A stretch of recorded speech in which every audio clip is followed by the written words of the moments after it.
When are we going again? I'm ready to go back. Let's go. Time to start getting work again. I made a list and notes on my phone of some of the things that we wanted to change along the way.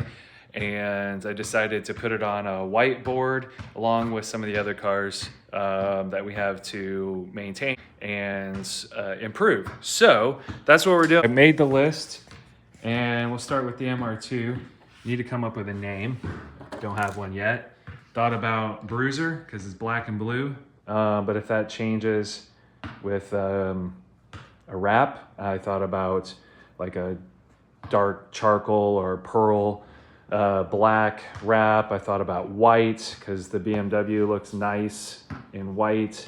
I also thought about some sort of dark olive green because the green bean, the green grew on me. That was more of a forest green, but I kind of like the olive style. So we'll see, but need to come up with a name.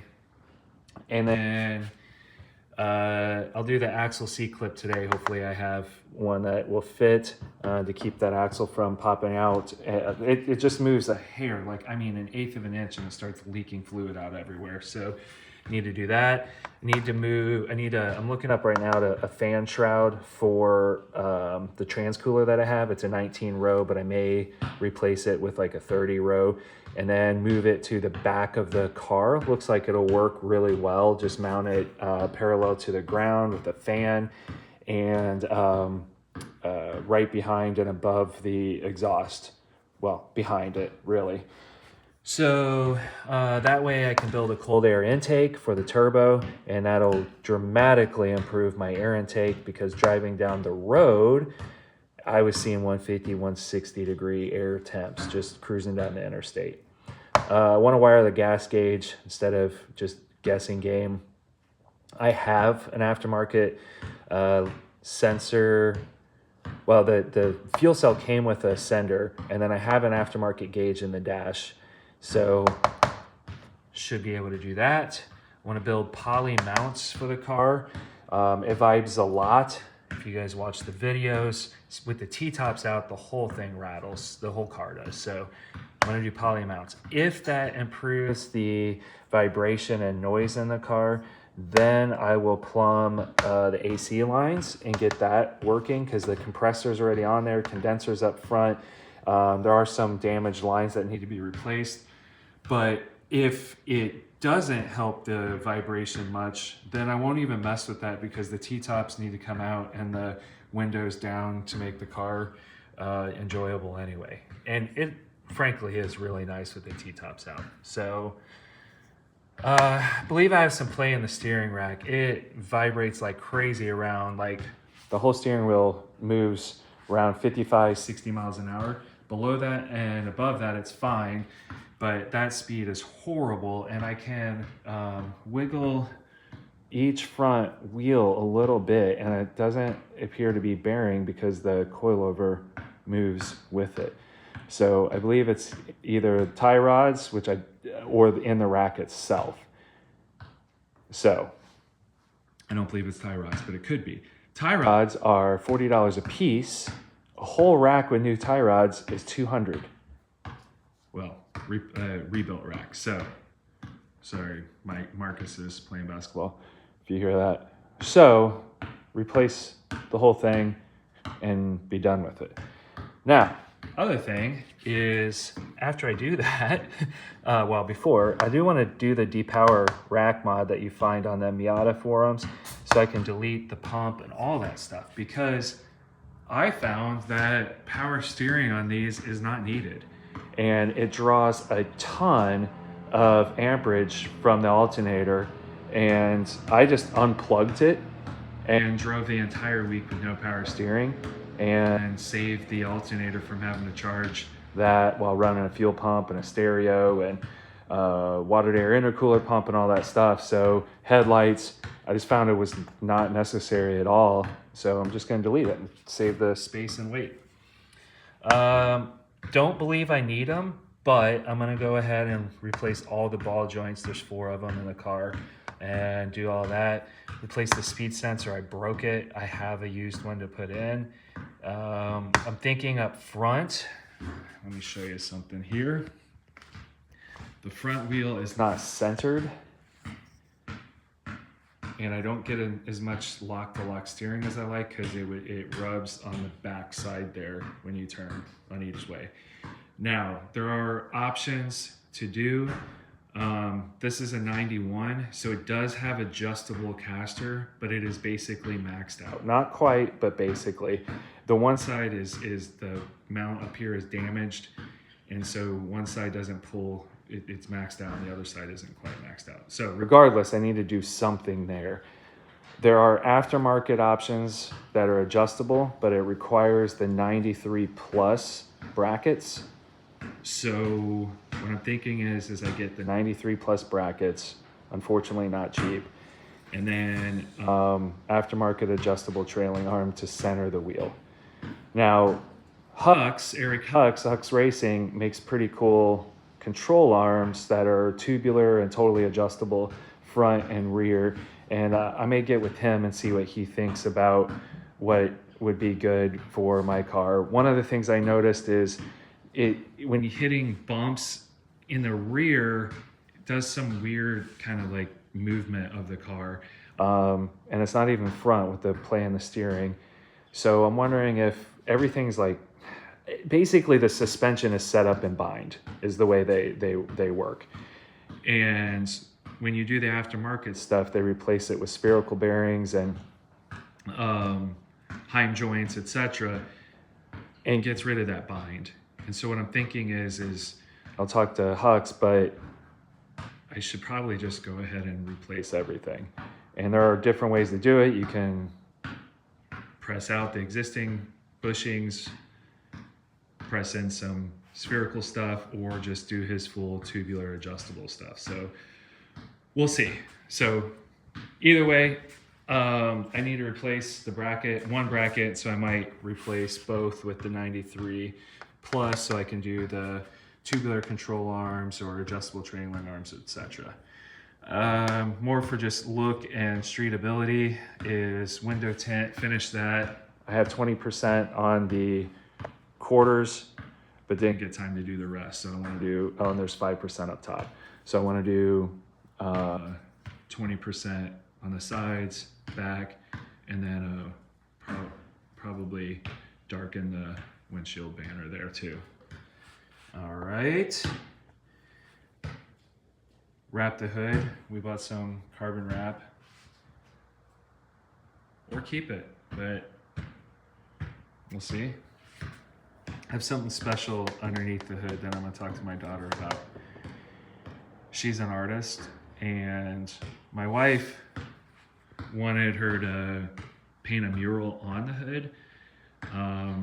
But I was talking to somebody at one of the locals at one of the stops, and he said he's seen some cool stuff where people paint on the bottom side. So currently this hood is red underneath. One of the hatches that I have 2 different hatches, is red underneath. And so what I was thinking is it would be super cool to have her paint the bottom of it, and then I can have this top more, cleaner look, and then have her do artwork on the bottom, whatever she wants. So she's never done like graffiti spray paint before, so she may want to try that. So that would be cool to do both the hatch and the hood with her art. That'd be sick. All right, cut and buff the paint, see if we can save it.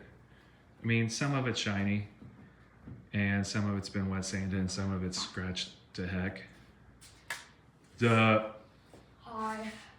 And then also get the Fuel Tech trans control working. Once I replace the speed sensor, then I can go back to trying to figure out what's wrong with that. One thing with these fixed back seats, it's hard to get anything out of the behind the seats because they're fixed. I mean, you can wiggle things in there, and we did, but it would be cool to figure out how to make them flip forward without unbolting them and still be safe and secure. So I don't know, I'll do some Googling. Some Googlage. Fab a hitch mount for either a trailer that we borrow, a small one that needs to be fixed with a new axle and bigger wheels, or the hit track that we have. These are more drag and drive oriented stuff. Test fit some 15 by 10s that I have. See what, I think they'll fit over the brakes, but they may not fit the suspension geometry kit high. When are we going again? I'm ready to go back. Let's go. You want to do drag and drive or just drive, no drag? Let's just go. Coming back to reality sucks. And then the question is dual fuel. So currently I have a water to air box that I ice, obviously, and then water to air heat intercooler core. Works pretty well, but it does require getting ice and bringing it with you or buying it at the track, and kind of a pain. And with the lack of cold air intake, it just wasn't very effective because I'm just sucking in hot air and then the turbo compresses it, makes it even hotter. So I think cold air intake will fix a majority of the issues, but that still means I need ice when really cranking on it. Driving around 4 gallons, 5 gallons of water does pretty well. I mean, obviously if you do back to back to back to back to back to back to back, it'll heat up the water and you can't cool it back down without ice or time. You know, some have suggested a heat exchanger for the water, like what cars like the BMW have, you know, OEM style, but you can't, one, you have to make room for it, and there's a lack of space for the stuff in the car. And then 2, it's not as effective as ice if you're doing drag strip pulls. So another option, a lot of the cars run dual fuel. So they'll run 87 octane pump gas driving around in one fuel cell. And then another fuel cell, they have methanol, M1, M5, whatever their flavor is. And it just automatically blends over. Some will do on valves and all that stuff, but if you have 2 separate fuel rails for your car, you can run 2 separate fuel systems.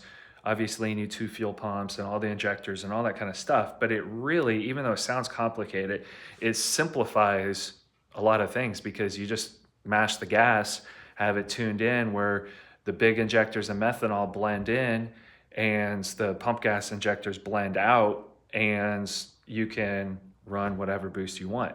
No intercooler, none of that, just a hot pipe from the turbo to the throttle body. So it does require some work and some money though, because I would need a different intake. I have a stock intake that there's no injectors in the intake, there's 4 in the head. There are aftermarket intakes that add another fuel rail and some that have 2 injectors per cylinder. So you would run in the intake. So you would run 4 small injectors on pump gas in the head, then 2 per cylinder, 8 injectors, because I have a bunch of Bosch 210s already, in the intake on your methanol system. So that would work really well. If I'm buying a different intake though, then I may want to do a different head because I have a 2G head and a 1G head flows a lot better. And I actually have a Kurt Brown ported, rest in peace, Kurt. I have a Kurt Brown ported 1G cylinder head that will flow way better than the 2G head above 7,000 RPM. So kind of back and forth. I'd probably lose some down low that I enjoy right now, but with gains up top. And then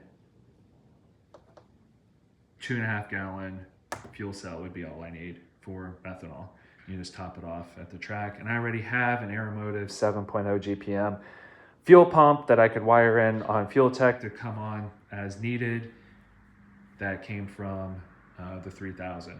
So already have the head, we just need intake and a cell, which is inexpensive, and some plumbing, which I have most of that too, just to make lines.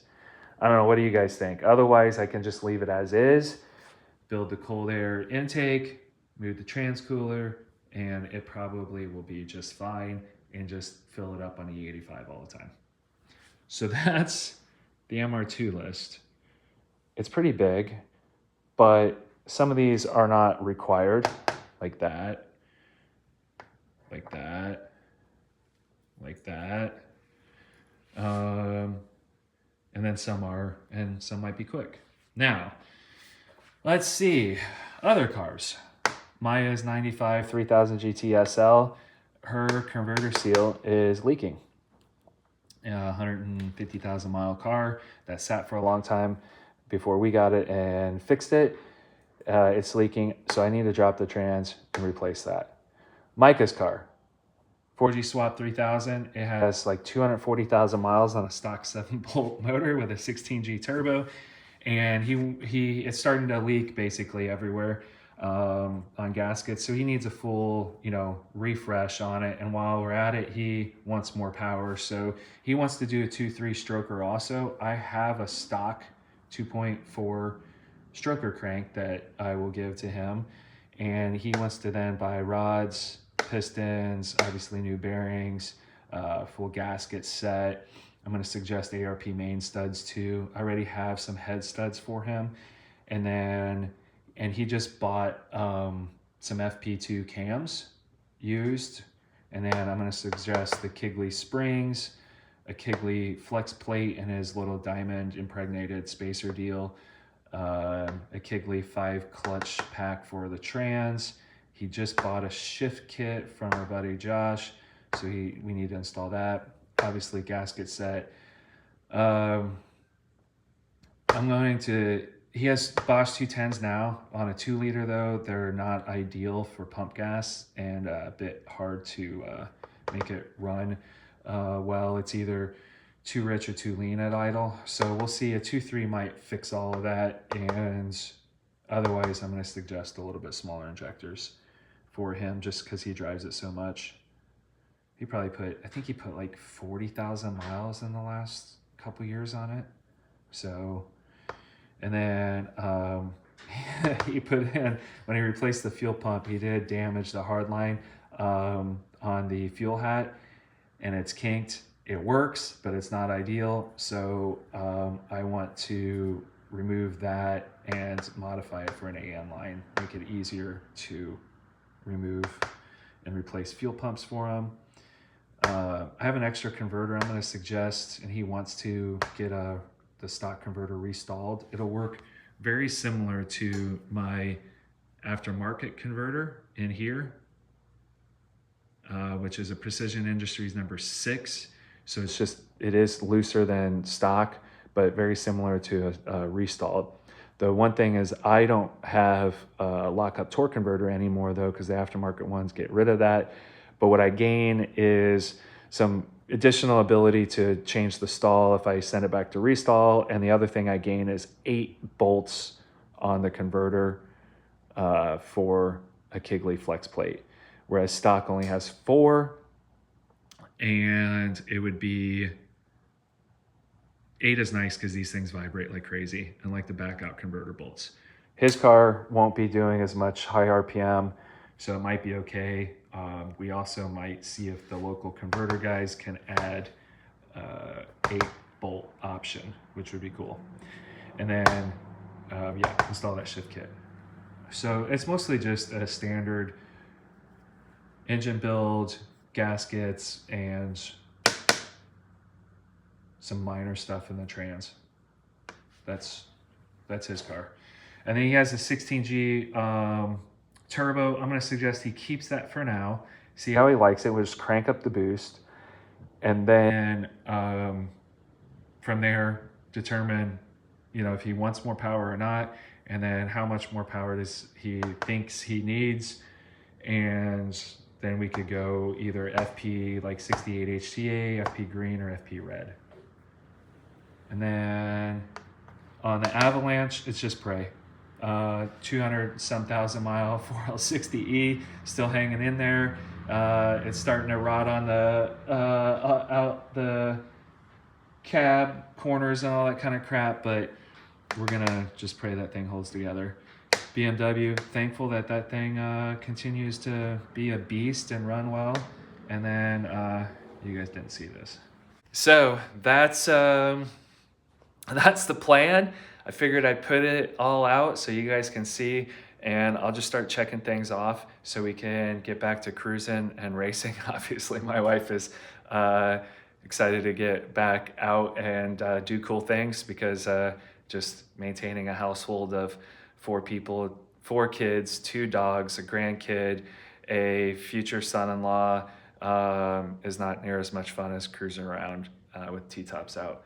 But we enjoy it though too. Otherwise we wouldn't be Family Man Racing. So it's just a shock to get back into it, and laundry and grocery shopping. And we also have youngest daughter graduating this year, so we're gonna have the graduation here at our house. So there's stuff that we want to do to get prepared for that. So yeah, all the fun stuff.